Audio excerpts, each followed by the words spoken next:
If you have less than £10,000 saved, you might think you're failing. In reality, you're closer to the middle of the UK than you realise. And the average savings number you've seen is actually misleading you. Most people in the UK have no idea where they actually stand financially. They guess. They hope. They look at what people post online, and that almost always makes them feel worse than they should. So today, we're settling it with real numbers. We're going to tell you exactly how much the average British person your age has saved right now in 2026. And by the end of this video, you'll know precisely whether you're ahead, behind, or exactly where you should be. But here's what nobody is telling you. The average figure you're about to see is almost certainly misleading you. And understanding why is actually more valuable than the number itself. Let's get into it. Here's the headline figure. According to a Finder survey of 2,000 UK adults conducted in early 2026, the average Brit has £19,214 in savings. Sounds reasonable, right? You might be thinking, I've got more than that. Or you might be panicking that you're nowhere near it. Here's the problem. That number is almost completely useless. Why?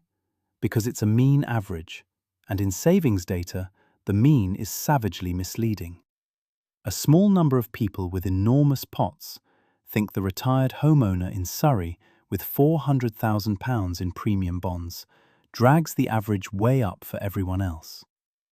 The number that actually matters is the median, and the median UK savings figure? Just £9,633. That means half of all adults in Britain have less than £9,500 saved. Half.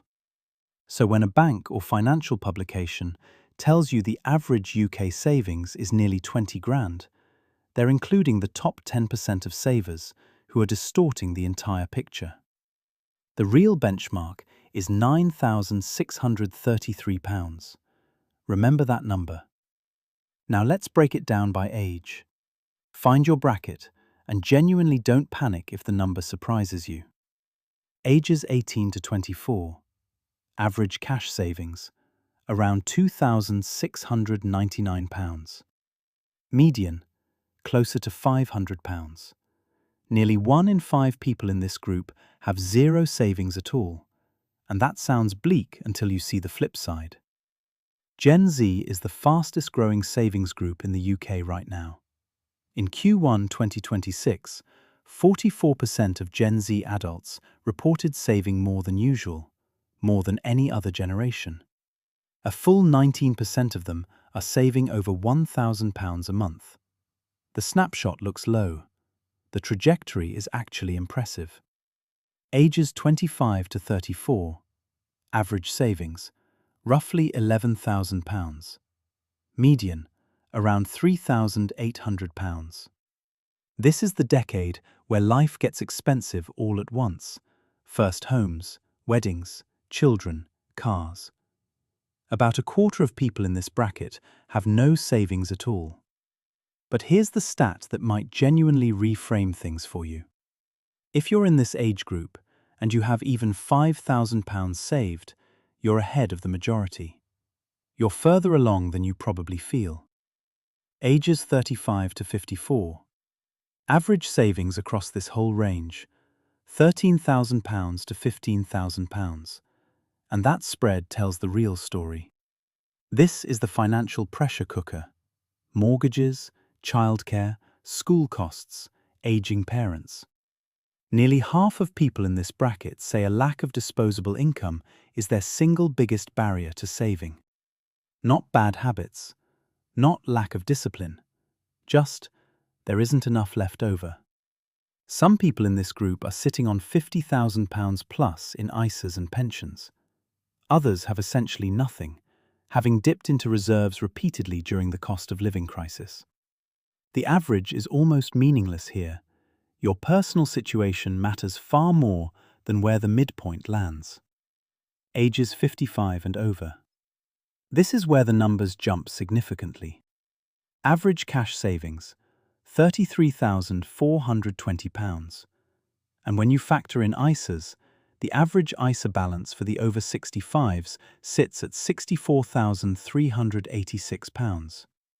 This isn't surprising. It's decades of compounding. But it does tell you something important about direction. The people with the most money didn't save their way there in a single year. They started early and let time do the work. Here's the context nobody else is giving you, because it requires looking back a decade. In 2022 and 2023, inflation in the UK exploded to around 10%, the highest rate in over 40 years. Energy, food, rent. The average household was spending almost £500 more every month just to maintain the same standard of living. In response, 1 in 4 Brits raided their savings. The average amount withdrawn was £2,600. And the number of adults with zero savings jumped by over 1 million in a single year, from 6.8 million to 7.9 million. For many people in their 30s and 40s right now, those 2 years effectively erased the progress of an entire decade of disciplined saving. And here's what made it worse. From 2009 to 2021, savings interest rates averaged around 1% or below. In real terms, adjusted for inflation, your savings were quietly losing value the whole time, even when you were doing everything right. So if you're in your 30s or 40s and you feel behind, that is not a personal failure. It is the accurate result of a financial environment that worked against ordinary savers for over a decade. The good news, since interest rates rose, peaking at 5.25% from the Bank of England before easing back, savings accounts started paying meaningful interest for the first time since 2008. People who moved to high-interest accounts were earning 4 to 5% on money that was previously earning 0.35%. The average UK adult earned £436 in savings interest in 2025 alone. Here's the stat that genuinely surprised us when we looked at the HMRC data. Everything we've shown you so far, that's everyone. But the moment you look only at people who actively use ISAs, the picture is completely different. ISA holders under 25. Average balance of £16,000. That's 6 times higher than the overall average for that age group. ISA holders aged 25 to 34. Average balance of £35,000. Compare that to the £11,000 overall average for the same age bracket. Same age, £24,000 difference. What's causing that gap? It isn't income. Research consistently shows ISA holders don't necessarily earn more. They just have a system, a habit, a structure, an account that's already set up. The act of opening a tax-free account and using it changes behavior over time. That's the finding. And here's something that often gets missed in these conversations. Women are actually more likely than men to hold a cash ISA, by about 1 million accounts. But women still end up with 34.5% less in total savings than men by retirement age.